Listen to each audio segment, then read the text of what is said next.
विद्यार्थियों, सुप्रभात। आज हम 8th क्लास में पाठ नंबर 9 जिसका नाम है संतोष की सरिता, इस पाठ को आगे कंटिन्यू करते हैं। प्यारे बच्चों, हमने पढ़ा कि पटेल जी की दुर्दशा को देखकर लेखक बहुत ज्यादा परेशान हो जाते हैं और उनकी दुर्दशा के बारे में लेखक अपनी पत्नी नीलिमा को बताते हैं। नीलिमा भी इस पर काफी दुख प्रकट करती है और कहती है कि आज के समाज में जो युवा पीढ़ी है वह बड़े बुजुर्गों के साथ बहुत बुरा व्यवहार कर रही है और अगर किसी घर में बड़े बुजुर्ग होते हैं, बूढ़े माता पिता होते हैं, तो वे उस घने वृक्ष के समान होते हैं जो सघन और शीतल छाया देते हैं। लेकिन आज की युवा पीढ़ी उस महान वृक्ष को न तो इज्जत देते हैं, न सम्मान देते हैं और न ही उनकी सेवा करते हैं। तो लेखक को नीलिमा की बात सुनकर अपने माता पिता और पटेल जी की दुर्दशा, साथ में उनको याद आते हैं कि देखो पटेल जी के बेटे हैं फिर भी उनकी ऐसी दुर्दशा है, और साथ में याद आते हैं अपने माता पिता। उनको अपने माता पिता इसलिए याद आते हैं क्योंकि इनके पिताजी ने भी बहुत कड़ी परिश्रम करके लेखक के लिए तिल तिल मरकर, मतलब बहुत ज्यादा कठोर परिश्रम करके पैसा जोड़ा था और जब भी उनके सुख के दिन आने वाले थे तब वे चल बसते थे। तो लेखक काफी परेशान होते हैं और नीलिमा उनको एक उपाय सुझाती है जिससे कि वे पटेल जी को अपने घर ला सकें। तो अगले ही दिन बिल्कुल सुबह के समय लेखक मंदिर में, उस पंचमुखी मंदिर में जाता है जहां पटेल जी रहते थे। वे अपने साथ चाय लेकर गए थे और उन्होंने पहले तो पटेल जी को चाय पिलाई और फिर पटेल जी ने उनसे पूछा कि इतनी सुबह सुबह आप यहाँ कैसे? तो इन्होंने कहा कि थोड़ा सा परेशान हूँ क्योंकि मुझे ट्रेनिंग के लिए 1.5 महीने बाहर रहना पड़ेगा और घर पर नीलिमा अकेली रहेगी, इसलिए मैं थोड़ा सा चिंतित हूँ। अगर आप मेरी इस मुसीबत के समय साथ देते तो काफी अच्छा होता। अगर आप सिर्फ 1.5 महीने अगर आप हमारे घर रहते तो मैं आराम से ट्रेनिंग कर लेता। तो लेखक की यह बात सुनकर जो पटेल जी हैं वह असमंजस की स्थिति में आ जाते हैं। उनको सूझ नहीं पाता है कि क्या करूं क्या ना करूं। तो उन्होंने थोड़ा सोचकर लेखक को जवाब दिया कि ठीक है, मैं आपके घर 1.5 महीने के लिए रह सकता हूं, लेकिन एक शर्त है कि 1.5 महीने बाद तू मुझे इसी मंदिर में छोड़ जाना। तो लेखक उनकी बात को सुनकर तैयार हो जाता है, मान जाता है कि हाँ, मतलब कह देता है कि हाँ मैं आपको 1.5 महीने बाद इसी मंदिर में छोड़ जाऊंगा। तो वह पटेल जी को लेकर अपने घर चलता है और नीलिमा उनको देखकर बहुत ज्यादा खुश होती है और उनका सामान स्कूटर से उतार लेती है। प्यारे बच्चों, आज हम पाठ में यही पढ़ेंगे, देखते हैं थोड़ा सा ध्यानपूर्वक। आगे चैप्टर को कंटिन्यू करते हैं। तो नीलिमा कहती हैं कि कैसे निकृष्ट लोग होते हैं, यानी कि कैसे नीच लोग होते हैं जो बुजुर्गों के साथ अच्छा व्यवहार नहीं करते हैं, इस तरह सताते हैं और उनको परेशान करते हैं, सताते हैं उनको।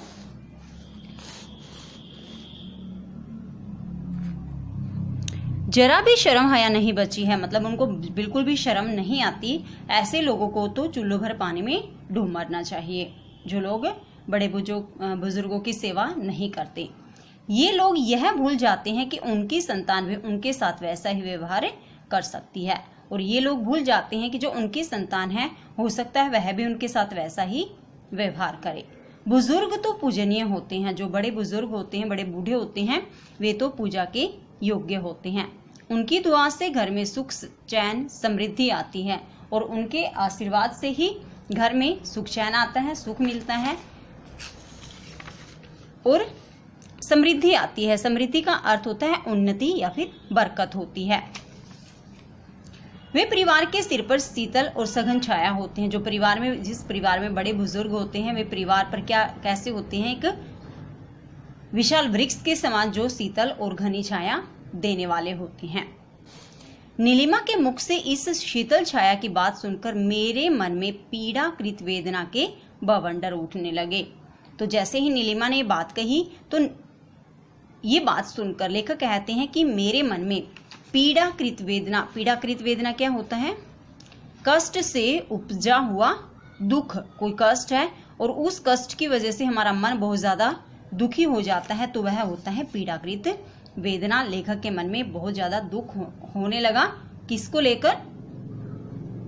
पटेल जी को याद करके। आह, यह शीतल छाया मेरे सिर से तो कब की उठ गई। और यहाँ वे अब यहाँ याद करें वो अपनी माता पिता को कि ये जो शीतल छाया रूपी मतलब माता पिता होते हैं, बड़े बुजुर्ग होते हैं, जैसे कि बड़े बुजुर्ग चैप्टर में हमने पढ़ा ना पटेल जी। अब इन्होंने याद किया क्या यहाँ कि मेरे माता पिता की छत्र छाया तो मेरे सिर से कब की उठ गई है। बाबूजी ने कितना कुछ किया था मेरे लिए। तो याद करते हैं कि मेरे पिताजी ने मेरे लिए कितना कुछ किया था। तिल तिल जलकर पर जब सुख के दिन आए तो वे हमसे दूर चले गए। तिल तिल जलकर मतलब बहुत ज्यादा कड़ी मेहनत कठोर परिश्रम किया था ताकि हम सुखी से रह सके, सुखपूर्वक रह सके। लेकिन जब उनके सुख के दिन आए, आराम करने के दिन आए तो वे हमसे दूर चले गए, यानी कि उनकी मृत्यु हो गई। और वे यहाँ याद करते हैं कि काश आज वे जीवित होते। आखिर नीलिमा की राय से एक तरकीब सूझ हो गई और मैं उन्हें मंदिर लेने पहुंच गया। फिर नीलिमा ने एक तरकीब रखी, मतलब उपाय सुझाया उनको, और वह लेखक को अच्छा लगा और वे उस उपाय के अनुसार पटेल जी को लेने मंदिर पहुंच गए। वे 2 रजाई ओढ़े मंदिर के दलान में उकड़ू बैठे थे। उन्होंने 2 रजाई ओढ़ रखी थी क्योंकि बहुत ज्यादा सर्दी का समय था। और वे कहाँ बैठे थे? मंदिर के दलान में, यानी कि बरामदे में। उकड़ू पता है आपको, उकड़ू बैठे हुए थे। ठंड के मारे उनके दांत बज रहे थे, बहुत ज्यादा ठंड थी क्योंकि बाहर बरामदा था, उसमें तो वैसे भी ठंड लगती है। उनके दांत बज रहे तो शरीर भी कांप रहा था, कंपकपी चढ़ी थी सर्दी की वजह से।